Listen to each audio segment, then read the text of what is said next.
let go and let God. That was so simple to me, that the statement was so simple, but it was huge. It was just totally huge. It just totally changes the way you see things in life, the way you think, the way you feel, if you could actually do that. And it's a struggle. Sometimes you want to take everything back and control everything. But when I learned that phrase and started doing that, it was awesome. That was Mandy K, and this is the SHAIR Podcast. It's time for the SHAIR Recovery Podcast, where we bring you amazing life-changing success stories from addicts and alcoholics all over the world who share their inspiring journey in recovery. And now, here's your host, O. Hey everybody, and welcome to another episode of the SHAIR Podcast. And today I'm super excited to announce that Mandy K is going to be joining us on the show. Mandy was referred to me by Buddy C. Buddy is episode 53 of the SHAIR Podcast. And what I love most about Mandy is her endearing voice. So when she takes you down the rabbit hole of desperation and demoralization, it's hard to connect the voice with the story. She's got a dramatic story of addiction and a heroic journey into recovery. You're going to absolutely love this episode. So let's dive into Mandy's story, but first, a quick message from our sponsor. Hello, SHAIR Podcast listeners. This is your host, Omar Pinto, and in January of 2018, I have launched a recovery life coaching community called SHAIRspace. When I first got sober, I was a train wreck. My life was a mess. I said yes to all the wrong people because I had lost confidence and belief in myself. If you feel like your inner compass is out of whack, SHAIRspace can help you. When I got clean, I had to rebuild my relationships, redefine my personal goals, and most of all, regain trust in myself. I've made a career out of helping people just like me. So do me just one favor. Check out the website, www.sharespace.net, and see if you can relate. Then do yourself a favor. Schedule a free consultation with me today. SHAIRspace. Isn't it time to believe in yourself again? And for those of you that are looking for the perfect recovery gift to give to yourself or to a friend in recovery, then go to www.allrecoveryrings.com. At All Recovery Rings, you can have any recovery medallion beautifully transformed into a ring you can wear on your finger. All you need to do is select the medallion of your choice, submit your ring size, and All Recovery Rings will create the perfect ring for you. So go to www.allrecoveryrings.com and order your recovery ring today. And if you'd like to support the SHAIR Podcast by making a donation, then go to the website www.theshairpodcast.com. Remember to spell SHAIR, S-H-A-I-R. Go to the top right corner of the website where it says donate, or click on any of the yellow donate buttons throughout the website and make your donation today. And for those of you who love listening to the SHAIR Podcast and want to enhance your recovery, then join us in our SHAIR Facebook private group, the SHAIR Recovery Network. In this free Facebook private group, you will meet thousands of people in recovery that are loving, caring, and being of service. If you're struggling in your recovery or you're struggling in life, then this might be the perfect place for you. The purpose of the SHAIR Recovery Network is to discuss recovery in all of its facets and all of its pathways in a way that is attractive and all-inclusive. So to join us in this Facebook private group, go to Facebook, go to the search bar, type in SHAIR Recovery Network, and our private Facebook group will pop right up. So join us today. And if you haven't done so already, don't forget to leave us a 5-star rating and review on iTunes. It's one of the best ways to show your support for the podcast. And speaking of kick-ass reviews, we have one here by Hang Ten Dude. Or let me use my best California accent. Hang Ten Dude. I hope some of you got that.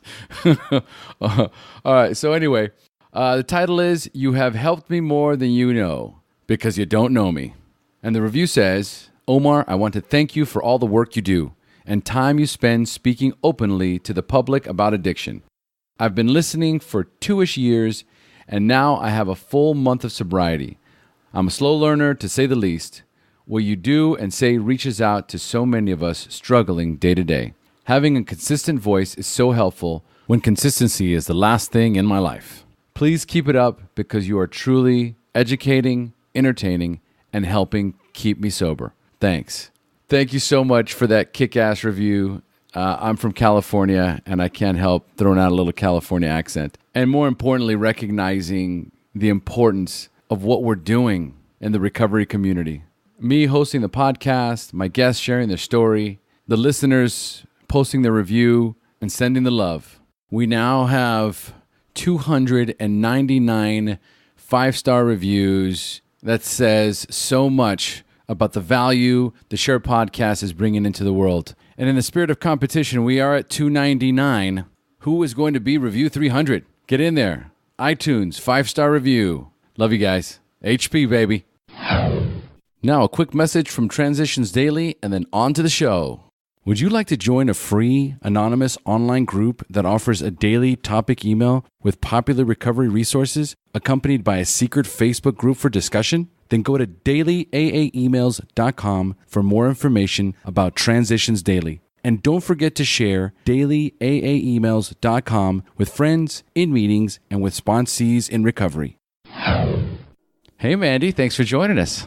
Hey, Omar. Thanks for having me on the show. I am super excited to have you. How you feeling today? I'm doing really good today. Good. All right. So, folks, today we have Mandy K joining us on the SHAIR podcast. And Mandy and I were introduced by Buddy C, who is one of our members in the SHAIR Recovery Network. He's also episode 53 of the SHAIR podcast. Buddy reached out to me because he said that he absolutely loves Mandy's story of recovery and highly recommended I interview her. So I'm super excited to be interviewing Mandy today. I hope that doesn't put any pressure on you. I love Buddy. I've never met him before, but he's been great. Oh, Buddy is he's amazing. He's amazing. He's been a big supporter since I launched the podcast 3 years ago, and we've become very, very good friends. So I have a high regard for Buddy. So anyway, so let's get started. So first of all, before we dive into your story, tell us a little bit about what your daily routine looks like, including recovery.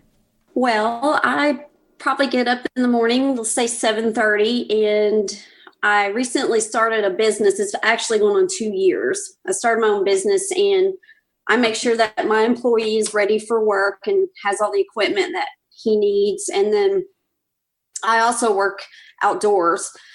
So before I leave the house, I usually say a prayer in my car and do a little meditation. Let's see. And then I working outside pretty much all day. I come home and get on the computer and usually say another prayer before dinner and try to always go to a meeting around 5:30, sometimes 7:30, and talk a little bit to my friends at the AA group. And then in the evening, I pray again. I try to do that all throughout the day. I figure you can't do it too much. No. That is my day. What's your recovery routine look like? I try to go to a meeting a day. Well, like I said, I pray in the morning, but I try to go, if I can go at lunchtime, if I'm in the area, I'll try to do that. And then I almost always want to go to my 5:30 evening meeting. We have a great group there. I read literature, books, the AA books and literature. And that's pretty much it. That's a lot. Before I go to bed as well. Yeah. That's a lot. When's your anniversary? When's your clean day? What's your anniversary day? How much time do you have? April 5th, 2007. So in a couple of months, I will have 11 years. Woo! Dang. Already past the decade mark. I remember that decade. It was so exciting. I never thought I'd get here. I don't think many of us did. I met my wife a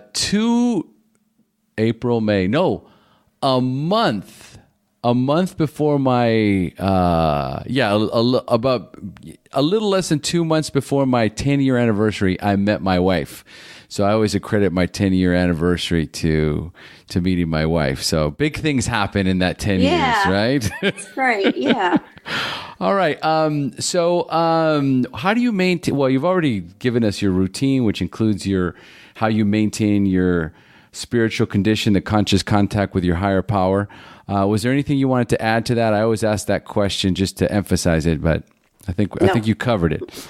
All right. So before we dive into your story, tell us real quick how old you were the first time you drank or used drugs, and more importantly, how did they make you feel? When I was growing up, we didn't have a lot of alcohol in the house. So actually, the first time I ever used was when I was 20 years old. Do you want me to go into the story about how that happened? Yeah. Okay. I have had depression and migraines since I was probably 5-6 years old. So when I moved out and got my own place, I was getting migraines frequently, and the doctor had prescribed me hydrocodone. So once I took that, I literally thought I found a miracle. I thought I found the answer that I was looking for my whole life. I felt so good. Energy, happy. My headache was gone. It was fabulous. And how old was this? 20. All right. And so you didn't drink up until then? Just sips here and there, yeah. Okay. Is it okay if I was mainly a drug addict? No. I just like to get the story straight, right? Yeah. Whatever it was. Okay, because a lot of people drink first. So hydrocodone, as soon as that was the click, huh? Yeah. I thought it was awesome. It's gonna be, I love it. All right. So at this point now, it's time for me to turn the show over to you, Mandy. It's time for you to share your story, the battle against drugs and alcohol, the wreckage it caused in your life, when you hit rock bottom, and then finally your journey into recovery up until today. So Mandy, take it away. All right. So after I tried hydrocodone and absolutely fell in love with it, I immediately started looking for more. And we at the time had someone staying with us who was staying with us for a few months, and he had oral surgery. And I found his medicine in the kitchen drawer, and I thought, I'm just going to take one of these and he'll never know, because he didn't seem to be using them. I probably emptied that bottle of 30 in about 2 days. Ooh. Yeah. And I felt great during it and thought it was awesome, but that's what got it all started. I was looking for it everywhere I could get it. It was working for me well for a long time, a few years, but it got to the point where I was going to doctors and handing them cash for drugs, for the pills. And I knew there may be a problem at that point, but I was still in denial, telling myself that I could use them. I needed them for my headaches, and it helped my depression as a side effect. So I was kind of rationalizing it that way. But so I'm going and doctor shopping a lot, and my anxiety started getting worse. I think it was a lot of withdrawal. So I started abusing Xanax. I started drinking with it, anything to help try and calm me and make me feel better. I had what I thought was a really good job at the time, and it involved travel, a lot of flying, and I felt like I had to stay at that job. It was helping me support a lifestyle that we thought we really wanted, nice house and cars, but I hated the job, and it was high stress. And it caused me to be using and drinking the entire time I was gone, way worse than I was when I was at home. And no one really knew except some of our clients, like my husband at home, and my family didn't know it was that bad because I was really using it while I was away. So, but I would come home and the depression was worse, and I hated the job, but I'd been there 10 years, and I kept wanting to quit, but I knew I was not going to be able to support my habit if I didn't keep working there. So I ended up having a lot of physical problems. I did not know at the time that it was because of the drugs and alcohol. I was going to so many doctors, and they were diagnosing me with everything. I had one doctor when I walked out of his office had 7 prescriptions. Some of them were for bipolar disorder, which I do not have, lithium. It was literally 7 prescriptions and no warning at all about, what they could do to you. And then on the other hand, I'm getting prescriptions from other doctors. So I was a mess. I was an absolute wreck. I remember one time I had taken an antipsychotic and I thought, well, if I take 2, it'll make me feel better. I ended up almost paralyzed for about a good hour, twisted up on the floor in my bathroom, not able to speak. You think that might have been a red flag? It wasn't. Oh my God. Yeah. So I go to the hospital and they're asking me, have you taken anything any psychotics, whatever? And I'm like, no, I'm fine. And they all know I was lying. The nurses, they all knew I was lying. And I was lying to my husband, telling him I didn't take anything. But every morning I was taking this cocktail of drugs. And then by 10 o'clock at morning at work, I was literally sitting in my car drinking a bottle of NyQuil. Because in my head, if I went and got real, regular alcohol, then I was an alcoholic. That's the conversation I had with myself.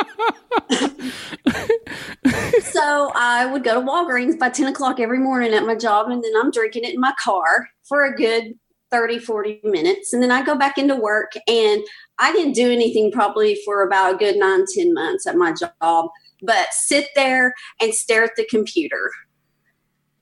Good. Yeah. How did you get away with that?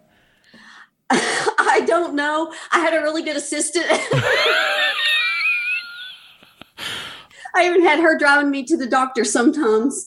I felt terrible. I was so sick during the day. All I could think about, I would just sit there and watch the clock thinking, where can I go to get something? Who can I call? Who can I become friends with? It didn't matter who you were.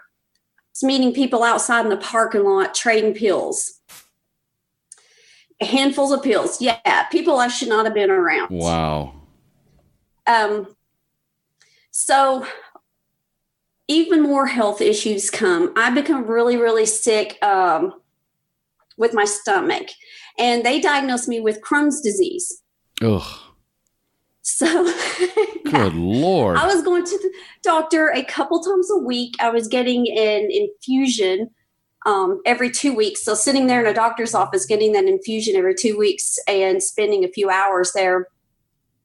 And the doctor, when I told him I didn't feel good, they gave me hydrocodone. And then one day he gives me fentanyl patches. Oh, Lord. I was so excited when he told me not to tell anyone that I had fentanyl patches because they were worth so much money. Someone would probably try and steal them from me. So I knew it was going to be good stuff. So I'm using fentanyl. I'm using probably 12 other drugs. I'm taking a handful of this stuff. Then when I run out, it's cold turkey. I was a wreck. I was crazy. I was emotional. I was depressed. I didn't want to live anymore. I was done. I found myself one day laying outside on my sidewalk, staring up into the sky, thinking, God, please take me now. I don't want to do this anymore. I'm tired. And on the days that I could and get up and still go to work, I was taking medical leave. But there were times I was able to go to work. I'm trying to think of what I was saying. Okay, let's go back a little bit. Okay, before I took medical leave, I was going to work, sitting there, not doing anything during the day. But then eventually my emotional health was so bad that I went and stayed with my parents, and they took me to a local hospital where it was and put me in an emotional health program. And they dropped me off there every day, and we did these little classes, and I talked about my feelings, and we worked a little coloring books. And the entire time I'm in my purse getting pills out and NyQuil. taking this, thinking that I'm getting better at this place. And so people thought I was doing good. I went back to work. A month later, I crashed again. I was so sick. And that is when my parents, coming home from work one day. Yeah, sorry. I love it. I love it. A cop pulled me over. He pulled me over and he asked me where I lived because I think he knew something was up. And I couldn't remember my own neighborhood. And he's looking at me like, how can you not remember where you live? And I'm like, it's right over the hill. I swear I'm not lying. And he just knew something was wrong. But by the way I was acting, I couldn't answer his questions. So he tells me all the way to my house so I can prove this is my home. And I get out of the car and I just begin bawling on this police officer, bawling my brains out. And in my head, I'm thinking, I hope he arrests me. Oh. I thought that was a really weird thought, but I wanted him to take me somewhere. I just wanted someone out there to help me, take me away. And if it meant getting arrested, I would do it. I thought about suicide a lot. I didn't plan it, but I thought about, I don't want to live this way anymore. And I didn't think I could get better. In my head, I had tried everything to get better.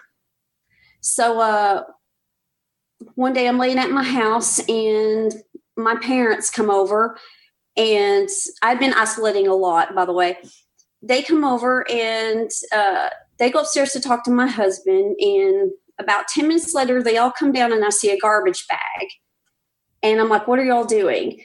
And it was full of my medications, just full of the NyQuil, full. There was a lot. So they were telling me they're going to throw them all away. And I flipped out. I was telling them I need all this. I have all these medical problems. I cannot live without all this. I just can't do it. And I said, fine, if you take it away, you're going to really hurt me and you're going to see how bad I am. And it's going to be all your fault. And I tried to make them feel guilty about it. In my head, I truly believed I could not live without it. So they take it and they detox me cold turkey. Oh my God. They flushed it all down the toilet. Cold turkey. No one Googled to see if that was a good idea. Exactly. Yeah. I was having seizures. My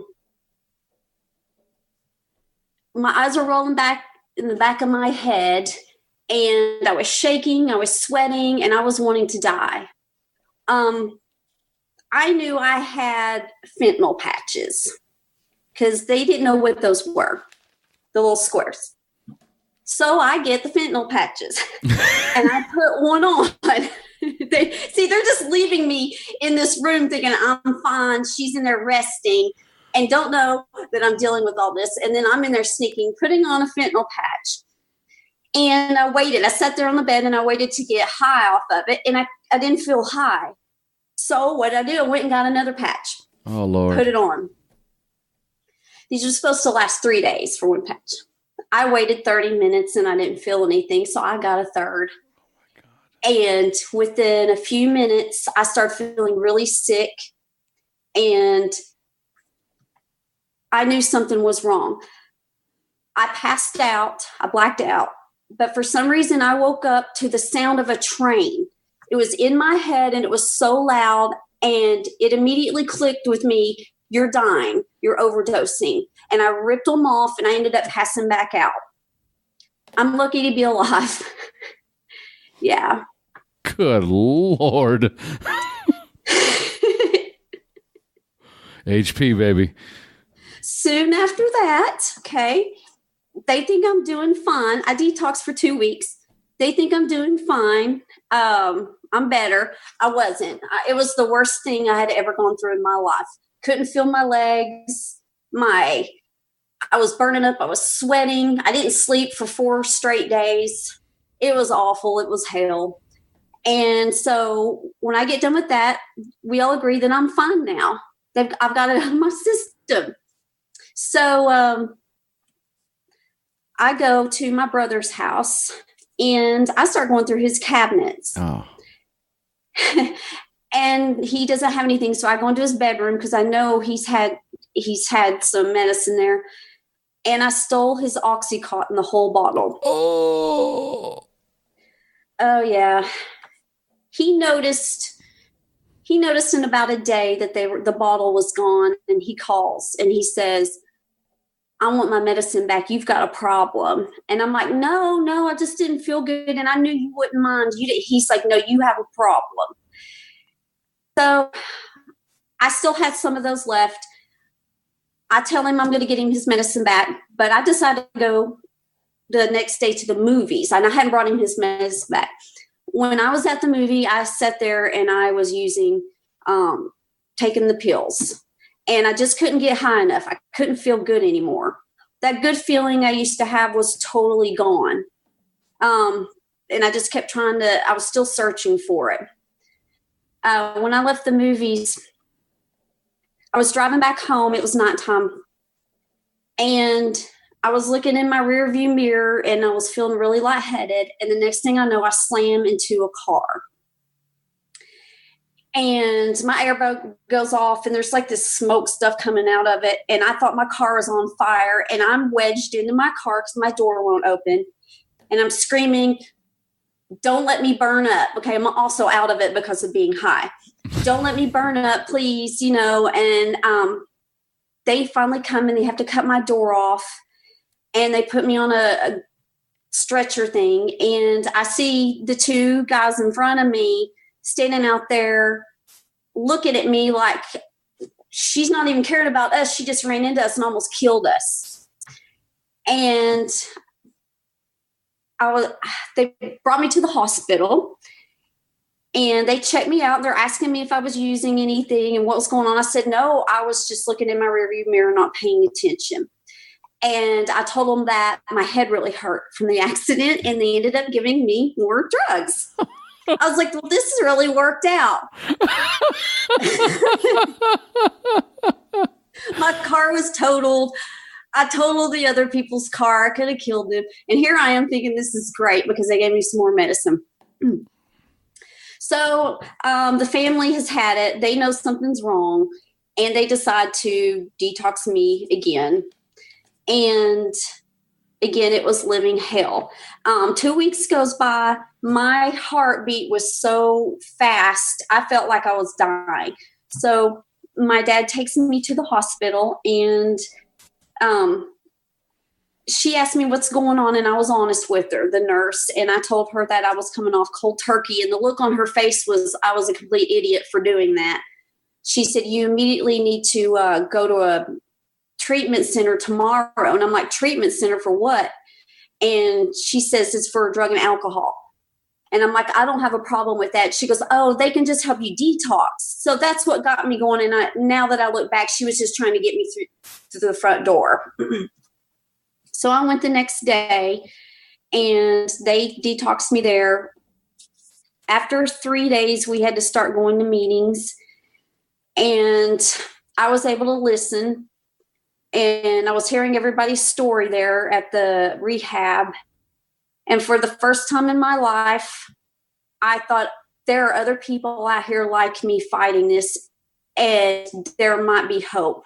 It was the biggest relief I'd ever had. I was tired of the way I was living. So they ended up keeping me there, 2 months. But that whole 2 months, I was wanting to come home. I kept telling my family I had this licked. I'd be fine on my own and to come get me. And they didn't. They didn't come get me. I was mad. I was so pissed off. I was crying on the phone with them all the time. And I just didn't understand why they wouldn't come get me. And they left me there for 2 months. And while I was there, I was arguing with the staff, telling them, I got this, I can do this. I'm good. Got AA, NA. I'm following the steps. I'm talking to a sponsor. I'll go to meetings, I swear. And they're like, Mandy, when you go back to your job, what's going to happen? And I said, well, I'm fine. It's going to be good. And they said, well, all those old triggers are going to be there. And you need to think about that and see what you're going to do differently when you leave here. So when I left there, I thought about it for a couple of days, and I gathered up my laptop and the other things that my company had given me, and I walked in through the front door. I laid them on my boss's desk and I walked out. I was so scared, but I knew that if I went back there, I would use and then I would die. So I had to walk out. And I knew we had a mortgage, we had car payments. I just was really nervous about that, but I knew I had to trust in God that it was going to be okay, that he was going to take care of me. So people kept calling me and asking me, you know, you're going to come back to work? And sometimes I consider it, but I ended up not going back there. We ended up deciding to put our home for sale and traded in our cars. And we moved back closer to my parents and just bought a little condo. That way, if I wanted to work or if I wanted to take time off, I could. If I wanted to find a new job that paid $7 an hour or whatever, you know, if that's what I wanted to do, we could do it. So it was a lifestyle change. And also moving closer, I wasn't isolating anymore. My parents could stop in and check on me. I could be close to an AA meeting. I have one 5 minutes down the road. And it was the best decision I ever made in my life. I ended up starting my own company, like I said, a couple of years ago. And our lifestyle is different now, but I'm actually happy. And that is my story. Oh, my God. You're another miracle of God, that it is amazing that you are here with us sharing the story, because it is unbelievable. It literally is one of those unbelievable stories. And the thing is, I have recorded, you know, over 150 incredible stories. Here I was worried that mine was going to be boring. Oh, my God. I did. I really did. I was like, people are going to think I'm boring. I haven't been to jail. Oh, but you see, that is part of the addict mind. And it's not even part of the addict mind. Actually, it's part of, you know, in general, these limiting beliefs that we have about ourselves. It's also about the negative self-talk that we have about, I'm not good enough, I'm not worthy, I'm not enough. Not even my drug story is enough. It's true. I didn't go to jail, you know. Well, I didn't, you know, flatline in an emergency room. Well, right. I wasn't intravenously using drugs, you know. I wasn't a prostitute, you know what I mean? So it's always, yeah. You always have to take it another level, right? And then, right. And until and that's the beauty of sharing your story. The beauty of sharing your story is other people go, wow, I can totally relate. And it's not unlike that feeling that you had when you walked into that meeting and people were sharing their story and you felt hope for the first time. Right. Where you were like, oh my God, these people are going through the same battle that I am going through. And it's, I'm so glad to be here, you know. And I like what you said here about the lifestyle change. You know, I think that so many of us, especially when we first come in, we're so afraid to change anything about our past, right? Like you start coming to meetings and you start getting suggestions, and then they tell you, okay, well, here's some suggestions. First one is, you know, people, places, and things. Oh, but you know, they're my friends, and but you know, how could I leave this house? Exactly. Or, you know, what about my kids? You know, and it's like, you know, if you keep this up, you're going to die or end up in jail. And so how's that going to help the situation? You know, it's going to be the same. It's going to end up being the same tragedy, right? You're going to lose the home. You're going to lose your kids. You're going to lose everything. Exactly. That is exactly. Yeah. It was very scary, especially when you get used to living a certain way. And people also look at you like you're crazy. Some of your friends, you know, why would you do that? Because people are usually going the other direction. You know, bigger house, nicer car, more pay. And here I am getting rid of that and, you know, just living simply. And it was, like I said, it was the best thing I ever did, except for getting sober. But it was very hard. So tell us about that first year. What was that first year journey like? How was it? How was the withdrawals? How was the urges? How did you deal with everything in that first year? Everything was, I was nervous at first, but everything was really good. I was excited about moving closer to my parents and the changes. I was starting to get excited about that, but I had terrible memory loss. I was still up and down emotionally. I had really screwed up my body. And but the good thing is, when I quit using, I no longer had Crohn's disease, which, yeah, the doctor says it's a miracle. We don't know how you're sober, or we don't know how come this is gone. People never go this long without it relapsing. And I'm like, it's because I was on the drugs and it gave me all those symptoms. So yeah, that was one awesome benefit for sure. But yeah, the memory loss was bad, and I still suffer from that now. And I still suffer from anxiety now. It was hard getting used to that the first year, not having a crutch, and I was really having to apply the program. Really, really having to, because here I was, never used to dealing with my anxiety, and I was still getting it. And I was still getting the migraines, but I couldn't do anything. I couldn't take the medication for it. So I think it took me a good 2 years before I started feeling great, feeling really good. It was a bit longer than the first year. So you had migraines all the way through the first year and into the second, or do you still get migraines? I still get them. There's alternative medicines that you can use that aren't addictive, but I still get them. They affect my life big time. I'll be sick for up to 4 days where I can't do anything. So it's really tempting sometimes after you've been worn out for about 4 days. You start thinking, hey, maybe I can just take it for this medical reason. And then I have to tell myself, this is the way you got hooked on this in the first place. You can't go back and start doing that. So that's a struggle I still fight, but it's been 11 years and I'm doing all right with it. Wow. No, that's a tough one because when it's the beginning, the reason why you started was because of the migraines, then that's always going to be a trigger. Every time you get a migraine, it's a in your face trigger, Yes. How long have you been married now? 20 years. Unbelievable. Tell me about what this did to your husband. This man sounds like a saint.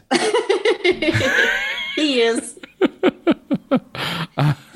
Oh, goodness. Are you wanting to know when I was using? Or? Yeah. Like what was going on? How was the relationship? What was that? What was that like? And getting you through the doorway of recovery and then. Well, he always said that I was taking too much medicine, but he never really did anything about it because I was good at convincing him that I needed it. He didn't know about all the things I was doing, meeting people, going through people's medicine cabinets, getting it from various doctors. He just had no idea. So over time, this caused distance. I remember in that house that I used to live at before we moved, he would stay at the upstairs and I would stay downstairs. I would be down there feeling like crap, and that lasted a couple of years. But it put distance between us because, I was sick all the time, and plus I wasn't emotionally there. And I'm just trying to think. That was really hard. He was always there. He would do anything for me, but it caused space between us and we weren't close. And obviously he's not an alcoholic. He's not a drug addict. No. He is the best support. I don't expect him to abstain from alcohol, but he does it for me. He says he never wants to go back there. So he never drinks. He has no problem taking, he's not addicted to anything. He doesn't even take Excedrin hardly ever. Benadryl knocks him out for a week. Yeah. And so how was it when you guys had to make that tough decision, and it was like, okay, well, I've got to quit my job. We've got to make sure that, you stay well. So let's downsize. So, whose idea was that? How'd that all go down? I remember I was nervous because in the past when we had discussed me leaving that job, this is before I got sober, he would always talk me out of it. And I had a lot of resentment towards that. That was probably the number one resentment I had when I first got sober, is I felt like I had to keep working there and we had to keep doing what we were doing and I couldn't leave. So when I decided while I was in treatment that I wasn't going to go back to that job, I was nervous about telling him. And when I did, I sat down with him and I told him, and he says, you never have to walk into that place ever again. We will do whatever it takes for you to get better. And I knew then we were going to be okay, because I was thinking in my head he was going to fight me again on it, and I wasn't going to be able to live with that. And, that could put our marriage in jeopardy. But that's not how he reacted. He was awesome. God, he is a saint. Yeah. Dealing with all my craziness over the years was probably a lot of fun for him. So 11 years sober now, right? So what are some of the highlights during those 11 years? Your first 2 years is just scrambling to, hold your head above water and get to meetings and work steps. But, 11 years is a lot of highlights. So give us some of those highlights, or even some of those challenging moments that, you had to face and then recovery came to the rescue. Well, I'm going to be honest. I did good with my meetings for the first couple of years, but then I thought I didn't need the meetings anymore. I didn't go for a few years. I didn't go to any meetings. I was still doing the praying and I was still talking to some of my AA friends, but I wasn't going to the meetings. I didn't relapse, but I did start seeing those old ways of thinking come back and those old feelings. I wasn't dealing with stress in a healthy way anymore. And I remember I was listening to a podcast one day, and they said how important it is to go to meetings and how it can save your life. And that's when I found my local home group and met all those nice people. And now I go almost every day. I love it. I love the people there. They're awesome. It's an AA meeting, even though my drug of choice was the opiates. But they give me what I need and the support I need. And they would actually notice if I wasn't there. They would come and ask, make sure I'm okay. So the highlights have been making all those friends. They're wonderful people. Yeah. Okay. I'll tell you what, I started in Narcotics Anonymous. I started in NA. And it saved my life. Right. And I spent, I would say 5 years strong, strictly in NA for the most part. But then there was this AA meeting that I had been going to occasionally, right? I've been going there occasionally. And it just started to grow and grow and grow. I was becoming very popular. And the energy was just so positive, and the recovery was just up there, like people with a lot of years of recovery. So it was a good mix because there's a rehab here in Costa Rica. It's an English-speaking rehab. So they would take them to the local meetings. So you'd get your mix of like newcomers and people in the rehab, and you get that combination of really solid clean time, right? And so I was like, man, I love this meeting. And so I switched over and I got an AA sponsor.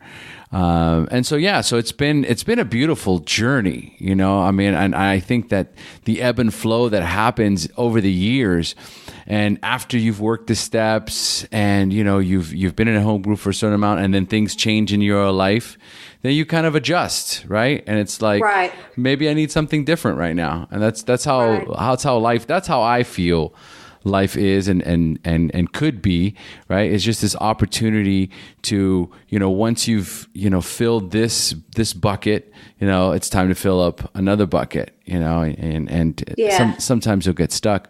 What was I going to ask you about the meetings as well? Well, I can't remember. So are you guys still in the little condo, or did you guys move? Or? No, I'm here. I'm sitting in my office now. Okay. I got it's 2 bedrooms, and we turned one of the bedrooms into an office. I don't have children. Okay. All right. So we were able to do that. Well, that also helps a lot too, going through what you went through and not having the kids, that helps a lot. So what kind of business do you have? We do vehicle photography. If you're on the internet, like Auto Trader, Cars.com, shopping for a car, it's a company like mine that's actually out there taking the pictures and the videos that you're looking at. Really? Yep. What a cool business. Yeah. I like getting out and seeing, meeting all the. I'm a people person, so all the people I get to see at the dealerships, I've got friends at them, and I love what I do. I'm happy every day going to work. Yeah, no doubt. That is a very, very cool. And that for the last couple of years. Yes, I have been in this industry about 9 years. Okay, but started my own 2 years ago. And do you have a crew, or is? I have one employee full time, and I work full time, and then I have someone that helps me with my invoices and QuickBooks. They're a full time employee, and then I have someone else that I pay. I consider them part time to do all the software design and websites and any type of technical help I need. Beautiful, beautiful. I love it. I love it. I love these amazing turnaround stories where someone is, battling with addiction and is basically, you were like the Columbo of addicts. You know what I mean? Just in there, doing detective work in people's homes. I know he's got some here. He had this issue, so I know he's got some hidden around here somewhere. Ha ha. Yeah, exactly. Or they're old. They've got stuff sitting in the cabinet. We have all these amazing qualities and character traits, right, that allowed us to maintain our addictions. We're lying and manipulative, and we're completely in denial and deluded, and we have this ability to just, do what we have to do to get what we need to get. Right? But those qualities don't go away, and they can all be repurposed in a positive direction. And when they do, we end up having these amazing lives, these happy lives where we're giving back to our community. We're not killing ourselves anymore. We're happy, we're joyous, we're free. Amen, brother. All right. Well, Mandy, we're going to start closing up. And the way I like to close up is for the newcomer. So I'm going to ask you a few questions about your early recovery, and I want you to respond with some inspiring answers you can share with our newcomers. Are you ready? Yeah, dig deep.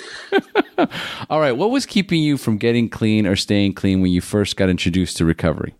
I think in the very beginning, I wasn't sure that I really had a problem. And I'll tell you why is because their stories, like I said, were so people were getting arrested and, in prison. And I started in prostitutes. I'm thinking, well, I've never done that, so maybe I'm not one. And I fought with that for a little while, but that didn't last long. I came to terms with it. Realized I was. All right. And at what point did you have a spiritual awakening, that aha moment in recovery when you accepted that you were powerless over drugs and alcohol, but for the first time had developed the hope that you could recover? Probably my first AA meeting. Yeah. When I knew there was hope. I knew it. When everybody else was sharing their story. Yes. Yeah. Yeah. Totally. That I at the same time, I remember when that's been my answer too. When I've been asked that question, I went to an AA meeting when I was 25 because I got a DUI, and I thought, what a bunch of losers. I am never coming back to one of these ridiculous meetings ever again. Oh my God. And I was court ordered to go after DUI. And then I signed off my court card by myself with different pens and different signatures. And that was the last AA meeting I'd go to for another 6 years. And then, you know, got into cocaine and rock bottom my life. And then when I went to my first NA meeting, I sat in there and the guys were sharing and I was like, oh my God, I'm home. I did. I felt hope for that very first time. Yes. And it was like, oh my God, I think here I can do this. Because I had lost all hope, you know. Yeah. Like you, I had just in my head, just thoughts of suicide. It was just, right. All right. What do you have any books that you would recommend to our newcomers that you read in early recovery, or books that you're currently reading? I have read Drop the Rock, but I'm also reading it again. I'm halfway through. Excellent. That is an excellent. You always find something new when you reread it, or something in your life has changed and it helps you. You didn't see it in the first time you read it. So I like to go back and reread things. Beautiful. Beautiful. And what was the best suggestion you have ever received? Let go and let God. That was so simple to me, that the statement was so simple, but it was huge. It was just totally huge. It just totally changes the way you see things in life, the way you think, the way you feel. If you could actually do that, and it's a struggle. Sometimes you want to take everything back and control everything. But when I learned that phrase and started doing that, it was awesome. There is that beautiful feeling of letting go and dropping the rocks. Yep. I remember my sponsor says, you know, you're getting better at turning it over, man. But when you do, you know, that thing's got claw marks on it.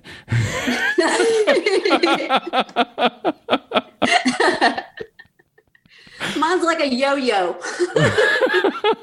I'm letting it go. All right. And if you could give our newcomers only one suggestion, what would it be? When you first start going to AA or NA meetings and you're comparing yourself, look for the similarities and not the differences in your story. That's where you're going to learn. Absolutely. Absolutely. And I think that for many of us, like me, that AA meeting was all about the differences, right? Yes. Completely. But I didn't really have a choice in it. I was not there for the right reasons. So when I came in there, I was just looking for the differences. I didn't even know what I was looking for. But I'll tell you, you know, when you're desperate, it just comes. So yeah, look for the similarities and not the differences. Yep. All right, Mandy, thank you so much for joining us. Thank you. This was awesome. Wasn't it fun? Yeah. All right, folks, we have now reached the end of our show. Thanks for joining us. And as we say here in Costa Rica, pura vida. Pura vida. Thank you for joining us on the SHAIR Recovery Podcast. To check out the show notes page on this interview, or to thank our guests for sharing their story, go to www.theshairpodcast.com. While you're on the website, don't forget to sign up for our free newsletter to stay up to date on the latest news, podcasts, and interviews. Want to be one of our guests and share your story? Then go to our website and click on the Share Your Story button. We share our inspiring recovery stories every Tuesday, so subscribe to our show on iTunes or Stitcher Radio to get your free weekly download. We'll see you then. The opinions shared on this show reflect those of the individual speaker and not of any 12-Step Fellowship as a whole. And though we discuss 12-Step recovery and the impact it had in our lives, we do not promote or endorse any 12-Step Anonymous program.